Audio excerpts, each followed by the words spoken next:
The last thing you want to hear when you need your auto insurance most is a robot with countless irrelevant menu options. Which is why with USAA Auto Insurance, you'll get great service that is easy and reliable, all at the touch of a button. Get a quote today. Restrictions apply. Your weekend is not complete without the First Lady of New York Radio. It's the Joan Hamburg Show. Talk Radio 77 WABC. Welcome to the Joan Hamburg Show. Sunday at 2 o'clock. That means turn your dial because we do a great show every Sunday. And this Sunday, I'm very excited. I have one of my favorite actresses who works nonstop all the time, Tovah Feldshuh. She's going into rehearsal for Funny Girl. She's also doing a television series that she's shooting in our backyard in New Jersey.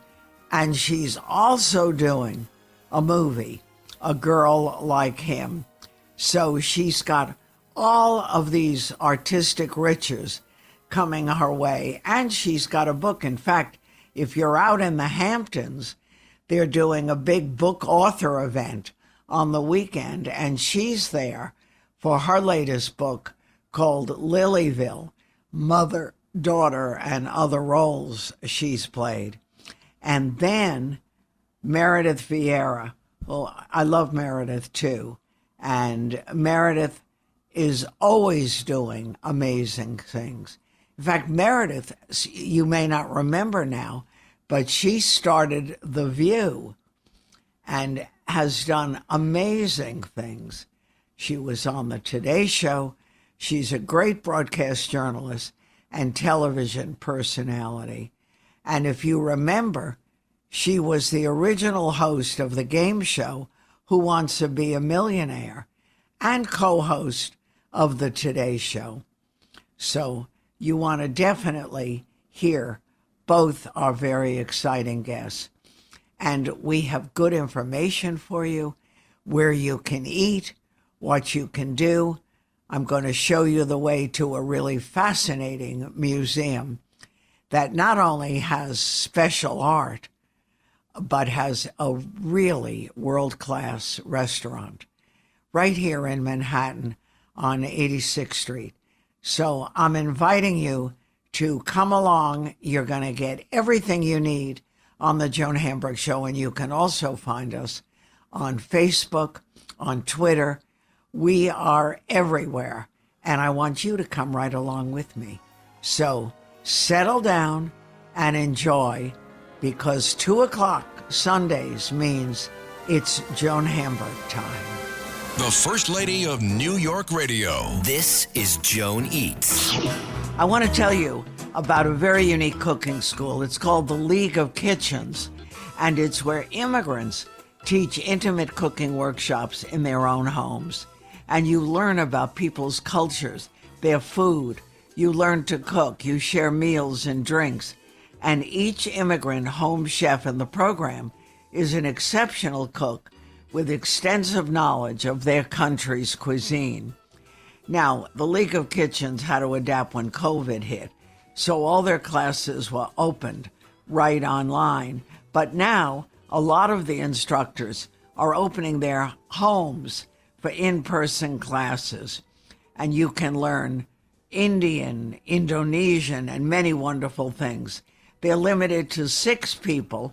They're offering right now taste of classes on the schedule, 2.5-hour classes in the instructor's home, snack, beverage, hours of hands-on cooking, a small meal, a recipe packet, and a shopping guide. These classes are $150 per person. Go to leagueofkitchens.com. And we tried Indian dumplings, all kinds of great things. A wonderful fried rice, flour donuts. Anyway, it's a great thing to know about. leagueofkitchens.com. Enjoy. The First Lady of New York Radio, Joan Hamburg. Entertaining and informative. Talk Radio 77 WABC. Welcome to the Joan Hamburg Show, and today a special day because the one and only Tovah Feldshuh is taking, who knows what she can take, she's working so much, But she's back on Broadway, and she's starring now in Funny Girl. And I love that. She's playing Fanny Bryce's mama, Mrs. Bryce. And, you know, we had talked to Jane Lynch, who played that part and is now off.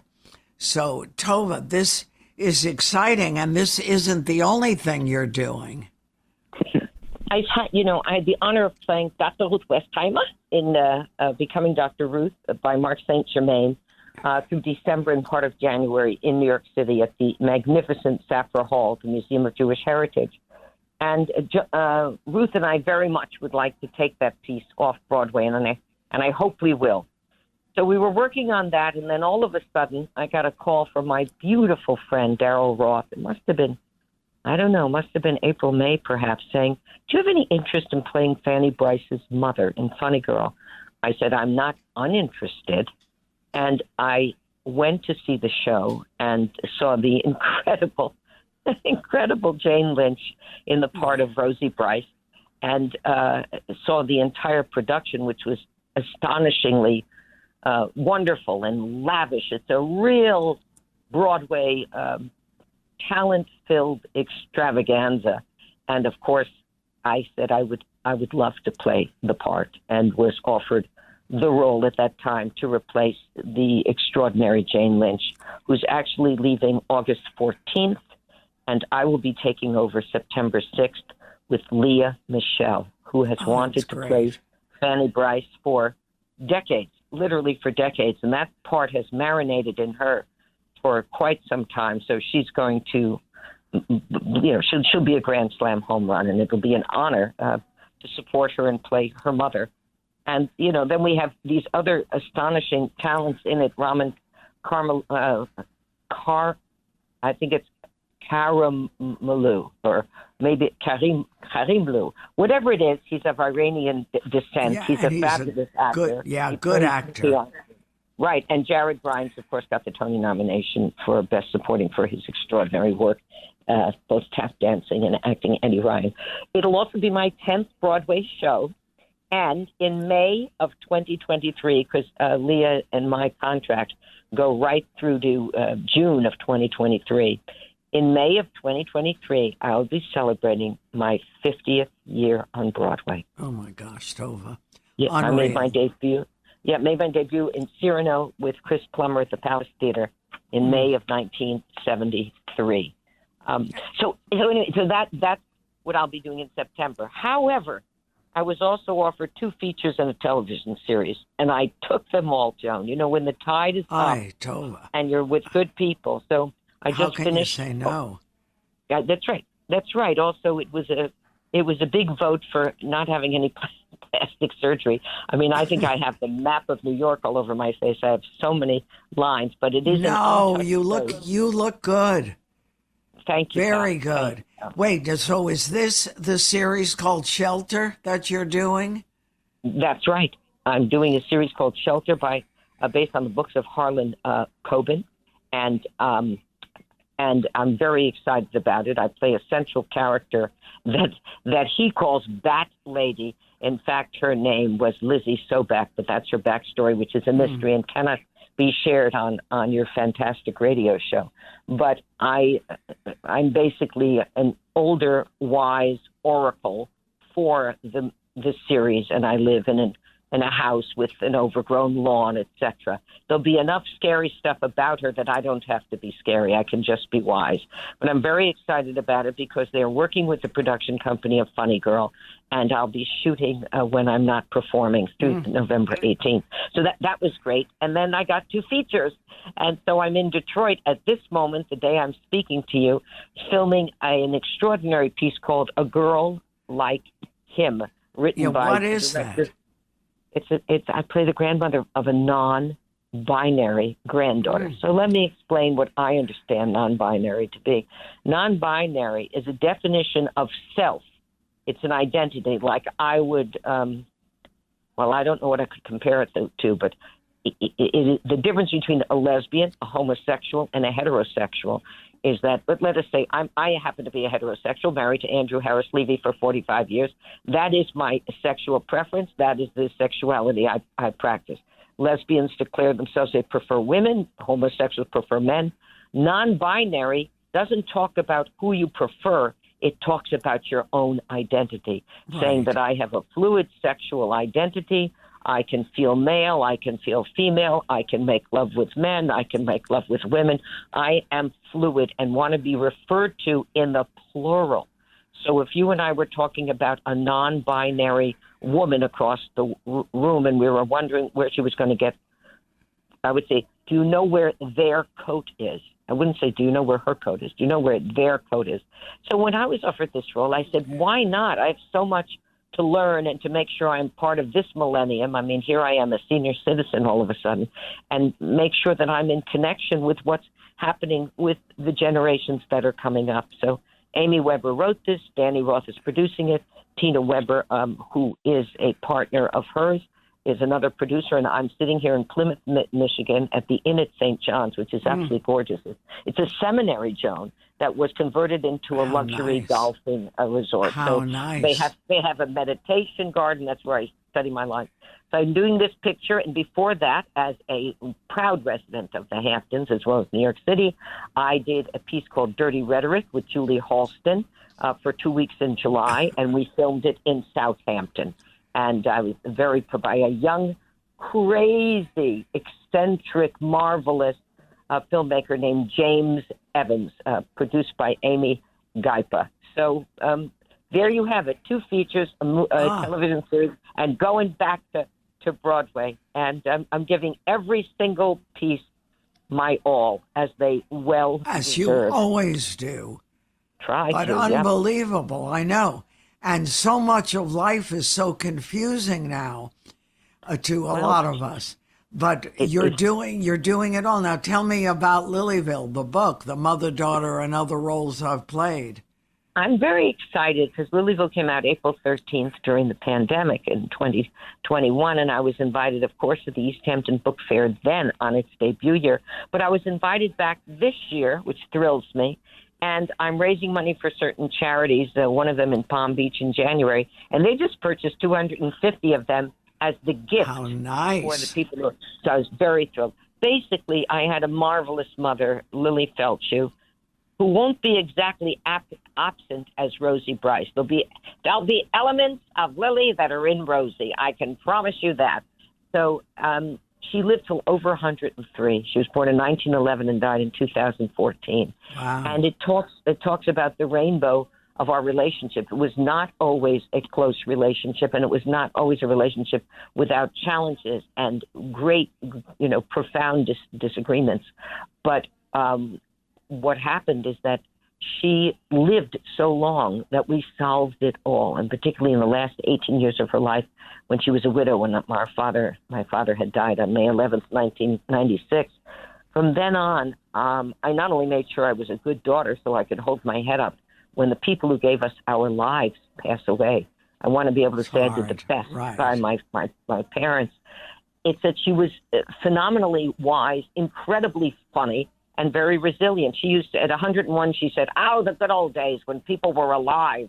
I mean, she was very, very, very witty. I took her to, she came to every show I ever did, except she always said to me, I'm not coming to see you in the Virginia monologues. I can't say the word. Oh, God. But your kids are so lucky to have had her in their lives. Yes, they are. And we have 4 beautiful grandchildren. One is named Sydney, after my father, Sydney, a little girl, Sydney Mae Kirk Levy. That's my son's oldest daughter.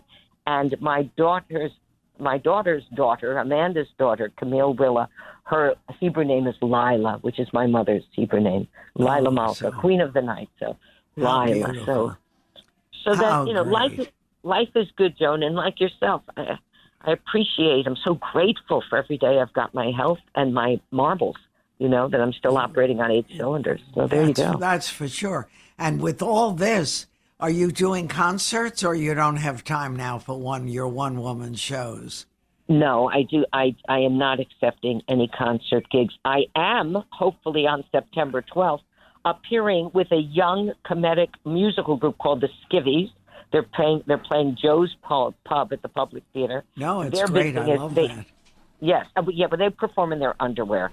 So I said, I don't think you can count on me for that. However, Joan, I do weigh 112 pounds. I'm at my Pippin weight. I'm all muscle. Hey, that's great. What are you doing? Yeah. I went on Noom, Noom. I love it. It's in my phone. And I went from, I would say, looking like I belonged to an Eastern European gymnastics, looking a little chunky to, getting very lean the same way, exactly the same weight I was in Pippin. So I feel like going back to Funny Girl is like being paid to stay lean and fit. Yeah, that's right. Really, it is. It really is. I hope to be tap dancing in it with Jared Grimes because I do tap dance. And I know that wasn't Jane's choice because she is not a tap dancer, but I tap danced for Richard Rodgers in 1974, right before Yentl went to Broadway, and loved to tap dance. So there you go. And what about that film? I forget if you had mentioned it to me. Armageddon Time. Armageddon Time has world release on November 11th. We were invited to the Cannes Film Festival. Wow. And, that was a thrill. I went to Cannes, and I was gratefully, I'd just done I was gratefully unemployed, so I was available to go to Cannes. I was doing a documentary in Venice, but it ended in time for me to go to Europe. It was absolutely spectacular, an experience. It was unbelievable. And then, of course, I was with Anne Hathaway, who plays my daughter. Jeremy, I love her. My son-in-law. She's amazing. And I was playing opposite Tony Hopkins. He was my husband. So, I mean, it was a thrill. Can you imagine working with an A-team like that and James Gray directing and writing it? And one night when we were walking home, Andy and I rented an apartment, beautiful two-bedroom apartment in Cannes near the Croisette. And we were walking home, and we met James by happenstance, and he was talking to Julia Roberts. So I got to meet in much more informal circumstances than when I was at her opening night when she was on Broadway. I got to meet and speak with Julia Roberts. It's just heaven.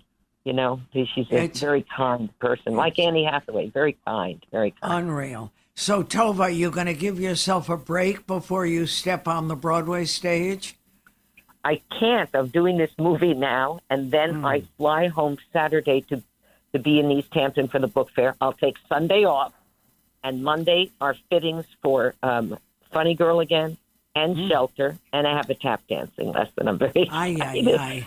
And then we sail into rehearsals. The rehearsals are only 5 or 6 days a week, and I've got 3 weeks to get it together, and I'm going to get it together. I have full faith. Funny Girl. All right, I can't wait to see you in everything, and I hope you're. Yeah, well, you'll call me when we're all in the country, but I hope your Dr. Ruth project gets picked up because it would be a great series. I would love it. I also want to thank Sonia Friedman. I've never worked for the British producer Sonia Friedman until this moment. So she was one of the spearheaders, along with Roy Furman and I guess Darryl and other Broadway producers, to choose me for Rosie Brice, and I'm most grateful. I'm so happy for you, and I look forward to talking to you again. You've got to take a moment to breathe or two, but unbelievable. The one and only Tovah Feldshuh. Go see her on Broadway. Go see her in the movies. Everywhere you look, she's there and doing absolutely brilliantly. I'll talk to you very soon, Tovah. Much love, Joan. Thank you. You too. I'm Joan Hamburg, and you're listening to WABC. More to come. Whatever the occasion, effortless elegance is right this way. Because Hilton brings you new ways to stay, courtesy of the Nomad London. And it doesn't stop at award-winning dining in a space draped in velvet and illuminated by vintage chandeliers. No, this day goes beyond with unparalleled personalized service and attentive hospitality. Oh, and did we mention the Nomad London can be booked using your Hilton Honors points at Hilton.com? Hilton, for the stay. Get into your body's vitals with the Vitals app on Apple Watch. I wanna get into my body and let my skin do the talking. I wanna feel like I'm myself again. The Vitals app tracks key overnight metrics so you can spot changes in your health before you feel them. The Vitals app on Apple Watch. iPhone XS or later required. The Vitals app is for wellness purposes only and not for medical use.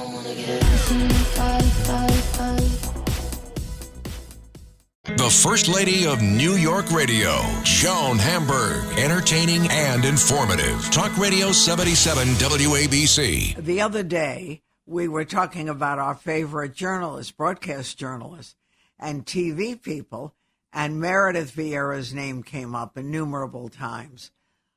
I've got to catch up with Meredith, says I to my producer, and she said, yeah, I've watched her on 25 Words or Less. She's always doing something, and most of you know that Meredith started as moderator of The View. The View, to me, exists because of Meredith. And then she became the host of Who Wants to Be a Millionaire, the Today Show, 25 Words or Less going on now. And she's done some of the best shows with the best people in the industry, including her own show, the Meredith Vieria Show. So a lot has happened since I left you last. The kids have grown up. You're doing a zillion things. Fill me in. Yeah. Well, first of all, it's always such a pleasure to talk to you, Joan. I miss you very much. We have not caught up in several years, and boy, all of us have experienced a lot in the interim. Right. But big headline: my family's doing very well. We've maintained our health through these difficult times. Goodness. Fortunately, Richard, who you know is dealing with MS and has autoimmune issues, has been able to stay healthy. So he's been my number one priority. My reason for, doing exactly what the CDC advises and wearing my mask and it's paid off. We are well, thank God. Knock on my wooden table here. Right, and our son Gabe, who was supposed to get married in 2020, his wedding was postponed because of the virus, but he was able to get married last September to the wonderful Allie. So we're thrilled. And he's actually a correspondent at CNN in D.C. So how he's fabulous. On his way. Yeah. So what about the other one? Is he involved in it too?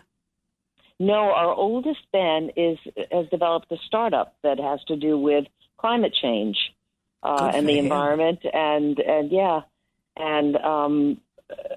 property owners and how you deal with climate change and make your home safe and responsible.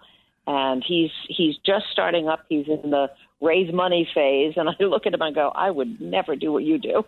It's not for the faint of heart because it could all blow up in your face. But it's tough. My daughter does that too. She loves startups. And I say the same thing. How can you... I can't ask people for money for charity. It's something I'm very bad at, right? And these kids go right out there and it takes a particular kind of kid. You have to have first of all, you have to have a good idea, but you also have to have a lot of confidence in yourself and what you've created and be able to articulate that to folks. And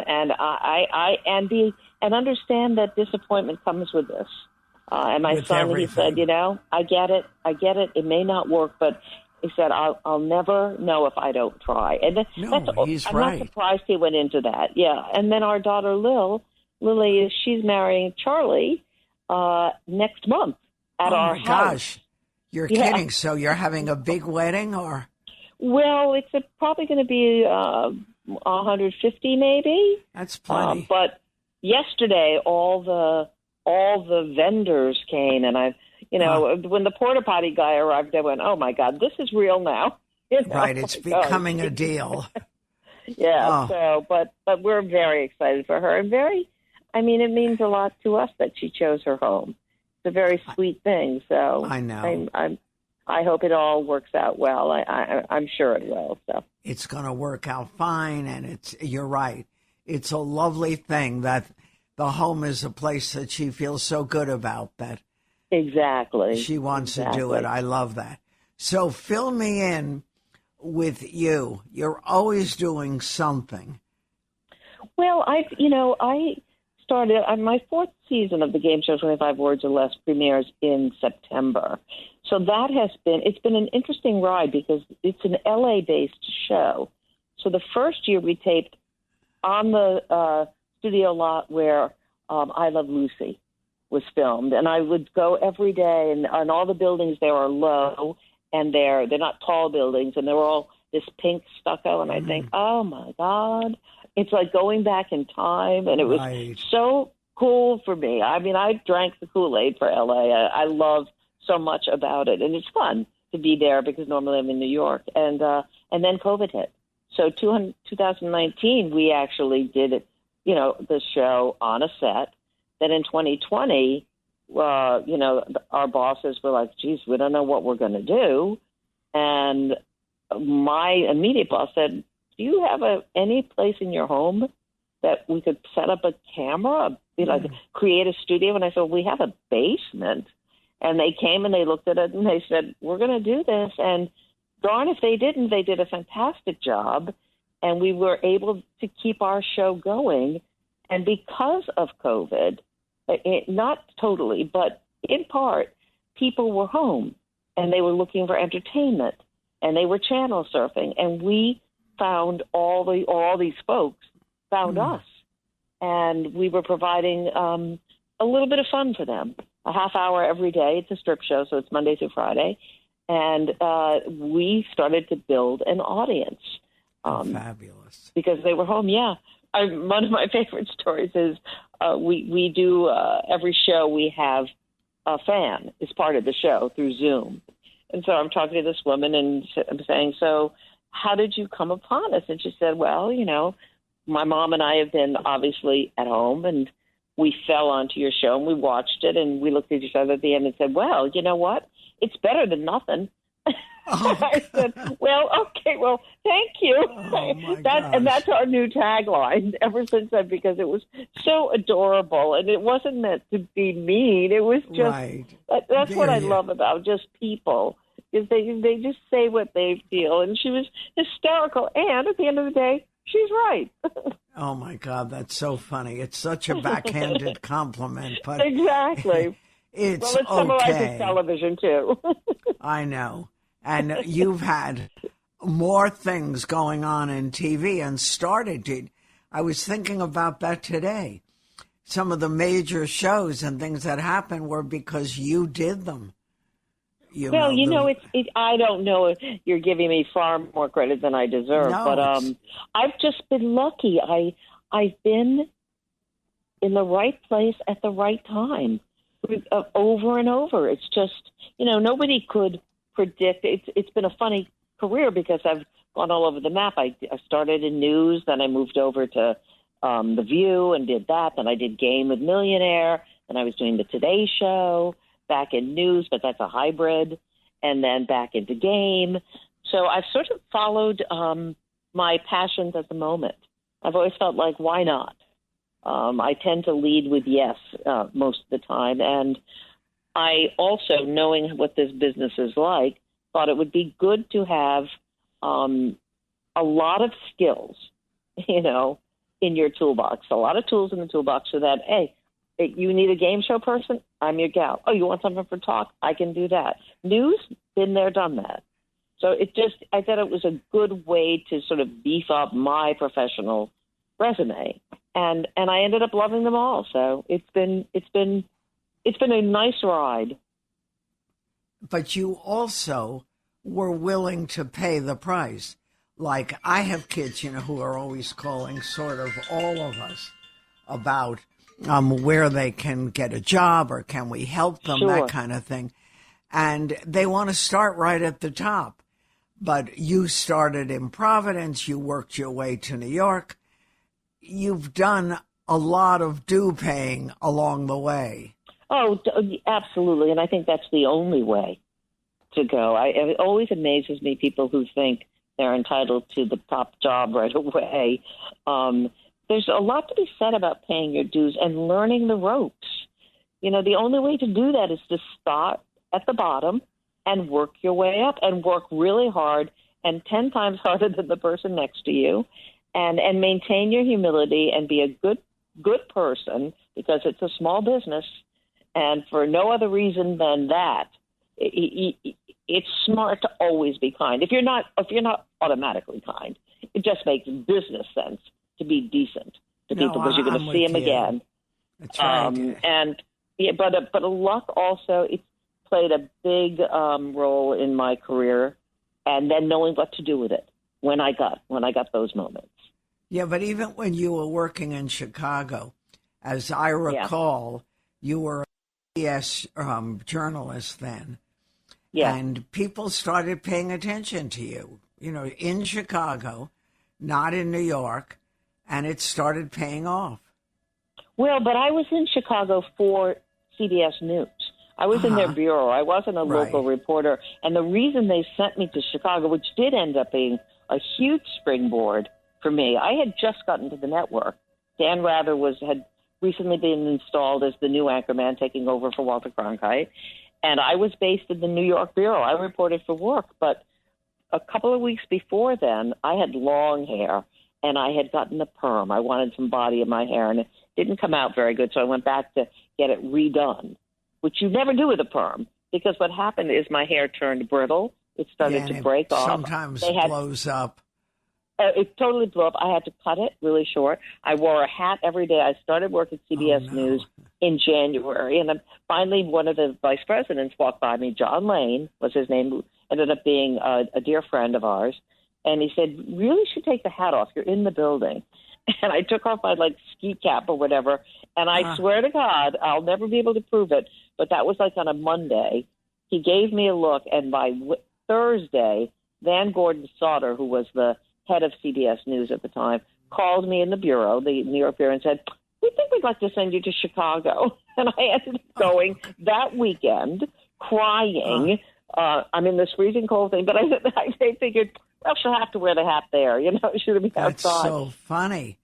Yeah, but as it turned out, that was during a recession, and the Farm Belt and the Rust Belt and all the Midwest was hurting so badly that I was on the air pretty much every day. So by the spring, I was like a known entity. It was people knew me, they knew my work. So it ended, the one time getting a bad perm pays off. I had it. That's for sure. That's for sure. And of course, Meredith, during those years, she had young children. Many of us were in that boat, and we were torn between work and family. And how do you do? Some of us had bosses that would say, I get it, let me try to accommodate you. Others, we would hear, you come to work, your husband goes to work, and you had to make a difficult choice. And when you walked away from 60 Minutes, it was a huge conversation in this country. It did. It did turn into a conversation on news programs and talk shows, and some people respected my decision. Some people vilified me for it, felt that, I was a poster child for women having it all, and I had sort of tossed that away, at least in their minds, because of my children. But, at the end of the day, I followed my heart, and I had, again, to go back to my son having faith in himself with his startup. I had enough confidence in myself to believe I would land on my feet, and enough love for my family or my priorities to know that if I didn't put my family first, I couldn't live with myself comfortably. I'm not criticizing anybody else's decision, but I knew for me that you had what to the decision had to be. Yeah. Yeah. Well, that was a big deal and a brave decision from what many people in the news business would consider the perfect dream job. And it was. Yeah. And Don Hewitt, we butted heads. We ended up friends years later, but, he had no patience for the whole kid thing. Right. Because you said he had a baby. His baby was 60 Minutes. So we were both fighting for our babies. They were just different. But you got through it. And then I was trying to remember, The View came at what point when you started as the original moderator? The View came, I had my daughter, our youngest, Lily, and then I was approached by ABC News to do a documentary series called Turning Point that was hosted by Diane Sawyer, and I think Barbara Walters hosted it occasionally, and I was one of the correspondents, and I was doing long form work and actually loving it. And Barbara had come up with this idea for a show, and she asked the people, the executives at Turning Point, both of whom were women, about me, and she said, "Is she funny?" And Betsy West, who has now gone on to do amazing movies like RBG, from CNN Productions. I mean, she's done amazing work in that format. She said, "Yeah, she's funny. She's a little like a nut, but she's funny and she's smart." And so Barbara said, she wanted a journalist at the helm of it. She just felt to anchor the show, and she didn't want to be that person. She wanted to be able to come in and out of the show when she felt like it. So that's how I got it. And and then while I was at The View, I had been 9 years in, and the Today Show came to me. Oh, and while I was at The View, actually, The Millionaire came to me, Michael Davies, because they were moving it into syndication, and Regis Philbin didn't want to do syndication. And so this guy came to me, Michael Davies, who ran Millionaire, and asked me if I wanted to do it. And I said, yeah, I love the show. So I was doing both, The View and Millionaire. And then 9 years into The View, I get a call from Jeff Zucker at NBC, and he said, "I want to meet you." And I said, "Well, I'm kind of busy.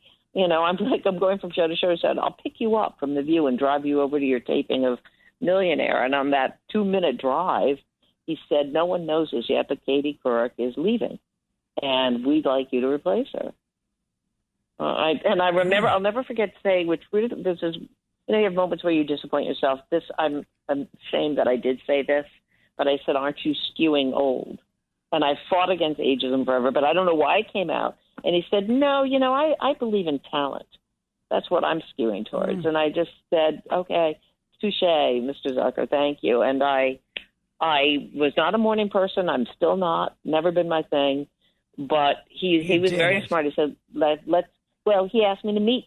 He asked me to meet Matt, and he asked me to meet the executive producer of the show, and then somebody else. By the time I met them all, I just said, "You know what? If I don't do this, I'm going to regret it. I should do it." And I ended up having it was a fabulous experience, but I'm not a morning person. And after 5 years, I just said, I'm living a life where I don't even sleep, So I felt I was constantly being pushed and pulled by the show, and you're always prepping, and it just, I don't know. It was too much at the time. It was too much. You have to really love it. And for somebody like, for example, Savannah and Hoda now, who are fabulous, they are morning people. They like that. Matt was a morning person. If you're a morning person, I think it helps a lot. I loved doing the show, but for the rest of the day, I was just really tired. And I was going from the Today Show. I didn't stop doing Millionaire. I continued to do Millionaire. So I was doing up at 2 a.m., and then my day ended at 6:30 or something. Too hard. And was Millionaire a big transition from what you were doing to this kind of game show? People asked me if it was, or why I would do a game show. And I said, well, first of all, I happen to love that show. As a viewer, I had watched it with my family from the time Reach started it. He was unbelievable in that role. And it was also, why not? But as it turns out, my definition of the host of Millionaire, the way I saw that role, was these people are coming on television. Most of them have never been on television before, 99.9%. They were nervous. It's a lot of pressure. The lights, the music, the sound effects of that show were extremely intimidating and meant to be. And then they were surrounded by an audience in like a arena setting and with a spotlight on them. And I said, my job is to make these folks as comfortable as I can, as quickly as I can, so that they can be their best selves. They got here because they took the test and they passed it. They know how to do this, but nerves can get to you. So my reporting skills, my interviewing skills were essential. And I knew how to talk to somebody. I knew how to draw them out. I knew how to make them the focus, make them the storyline, make them feel important about their place and comfortable in their place. And as I recall, you spent doing this, 11 years? 11 years, yeah. Wow. And the show, of course, syndicated thousands of episodes. Right. Well, when you do a game show, like we're doing 25 words or less now, it's an interesting thing because you shoot it as a block. So we actually only shoot 6 weeks in a studio, or now my satellite studio in New York and the studio in LA, at least that has been since 2020. So you're shooting 6 shows a day for 6 weeks for a total of between 175 and 180 shows. So in that 6 weeks, you're exhausted, and it's performance. So you rise to the occasion, and you know how to do it. You pace yourself, whatever, and it's fun. But then it's done. You've done your entire year. And when I first got Millionaire, Pat Sajak, I was at some event, and Pat Sajak said to me, "Don't tell anybody about this gig." Because it's kind of a scam. And he was talking about his show was the same. He said, "I do this for a certain number of weeks, and then I go off and I golf and I travel and I do whatever else he does." And I thought, it's not so bad. And he's still doing it. And he's still doing it, and he's fantastic. And are you having fun doing 25 words or less? I'm having a great time. I miss being at the studio in Los Angeles because I made so many friends. The people on this show are wonderful. On the other hand, we created this little satellite staff here in New York of just 5 of us. It's in my home. We had one of our makeup artist, Bradford Knight, is an unbelievable chef and a cook, baker. So every once a week he'd make a cake for us. We would hang out. It was always, we did it in the fall, so the weather would be beautiful. And it was like being like at a little mini resort for everybody because it was just being at somebody's home. Right. And it was so laid back and fun. Yeah. And we loved each other. We still do. There's only 5 people, and we were tested every day, so we felt very safe and the whole thing. And you're not traveling. I remember in the beginning, one of your reasons for changing what you were doing was you didn't have to travel that much. Right. When I took the job with 25 Words or Less, I knew it was an LA show, and because I really love LA and I have a lot of friends there, and I love hiking in the hills and all of that in the canyons. I thought, I'll do 6 weeks out there. I think that's great. But travel per se, no. The last trip I took, Joan, was in April. There is a cruise line, and now I'm going to blank. Oh, my God, I can't believe I'm blanking on the name. This is embarrassing. Don't worry about it. And but I do because I like to give them credit. So they do river cruises, Avalon. And they had a new boat that was supposed to be launched in 2020 to go along the Danube. And they had named it The View. So they were in some meeting in 2019, and they said, who would like to christen this ship? Meredith Vieria, because she was the original host of The View. They just thought it was a cute little tie-in. So the cruise got canceled in 2020, but this past April, I was able to go, and I was able to take my daughter Lily and her fiance Charlie. They came with me, and I was nervous to travel. To be honest with you, it was my first time since the pandemic broke out. But the protocol, I felt very good about it, and the whole thing. And it was a very small group of people on this ship, only industry people who write about travel. How much fun. And it was, what it made me realize, how much you miss being part of the world. You just, at the end of the day, what makes us human is this need to connect with each other. And it's not just over Zoom, No, it's been a tough time. To have it. It's been a tough time. But fortunately, things are great.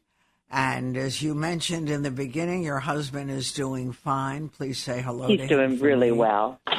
I'm yeah, I know. He happy. said say hi to my girlfriend, so you're high up on his list, I'll tell you. And, of course, you've got a wedding coming up, so you've got a lot of great things. Thank you, I have Meredith. no reason to complain. Thank you, Joan. It's always I love such a talking pleasure. to you. Say You hi too, to sweetie. everyone. We'll talk again. Meredith Vieria. Okay.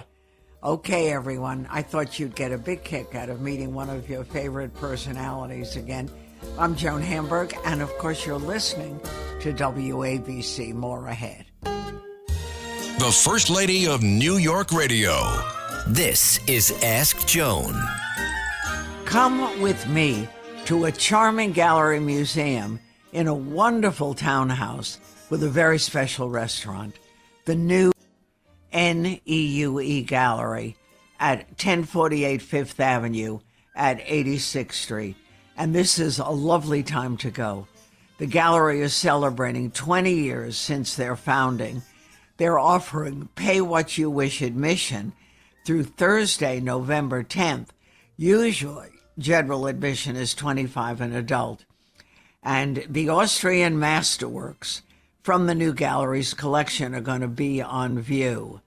The Lady in Gold, a famous painting, Gustav Klimt, you can see that.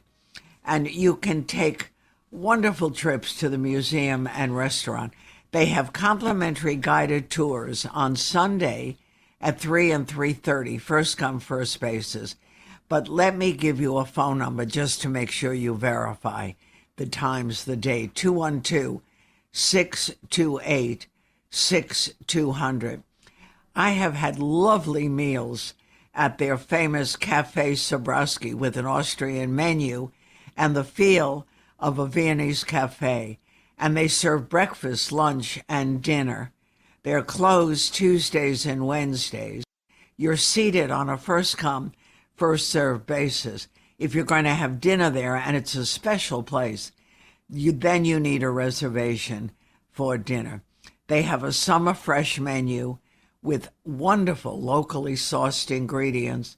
We had organic pea soup with fresh mint and herb oil, a really good crab meat salad with avocado, tomatoes, spetzel with wild mushrooms, a Union Square Market salad, and then, of course, dessert, chilled coffee with vanilla ice cream, whipped cream, and cocoa powder. And on Fridays, Saturdays, and Sundays, a live pianist performs during dinner service from 6 to 8. This is something to definitely put on your list. We love it. And I know you are too. The new gallery, 1048 Fifth Avenue at 86th Street. And I'm looking at the clock. It's time to bid you farewell till next Sunday, starting at 2 o'clock. Enjoy the rest of your weekend. I'm Joan Hamburg. Hello, folks. Larry Kudlow here. Pay attention, because China is leading the largest anti-American alliance since World War II. One that's already dumped U.S. bonds, grabbed 43 million acres of our farmland, and is plotting to dethrone the dollar. That's why IRA and 401k savers are protecting their savings with gold. Please go to freegoldguide.com/Kudlow or just call 800-621-3908 for your free gold guide on how to protect your wealth with gold 100% tax-free.